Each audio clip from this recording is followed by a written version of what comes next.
डिगड़ी में गुज़रियल रात रोड हादसे में ज़ख़्मी थींदड़ मेहर कॉलोनी वासी नौजवान गुल मोहम्मद इलाज दौरान ज़ख़्मनि जा सूरन सहंदे फौत थी वियो। फोतीअ जो लाश घर पहुचण ते घर में कोहराम मची वियो। बलोचिस्तान के तुर्बत वारे इलाके में ड्यूटी दौरान मुल्क दहशतगर्दनि के हमले में शहीद थींदड़ चूंडको के गोठ फतेह अली शहर जो रहवासी 30 वरियनि जो नौजवान FC एहलकार अली बख्श शहर की जनाज़े नमाज़ संदसि अबाणे गोठ में अदा कई वई। जनाज़े नमाज़ दौरान शहर की सियासी समाजी धुरियुनि समेत फौजी आफिसरनि शिरकत कई। इलाके में दुख की लहर छायल।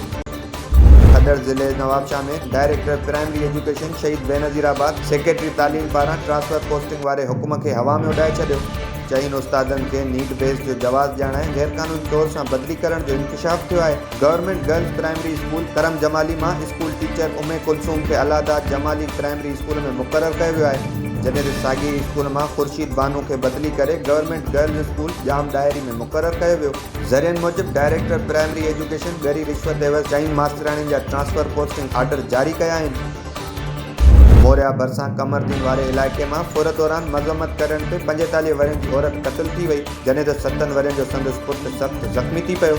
इतला ते पुलिस वाक़े वारे हंधि पहुची लाश ऐं ज़ख़्मी के अस्पताल मुंतक़िल करे छॾियो। फोती औरत की सुञाणप दिलमुराद लगारी के नाले सां थी। जॾहिं त संदसि 7 वरियनि जो ज़ख़्मी पुट अवेस लगारी जो इलाज मक़ामी अस्पताल में हलंदड़ आहे। डोकरी में टाउन चेयरमैन मथा हथियारबंदनि पारां फायरिंग कई वई है। फायरिंग सबब सिक्योरिटी गार्डन की जवाबी फायरिंग सबब हथियारबंद फरार थी विया।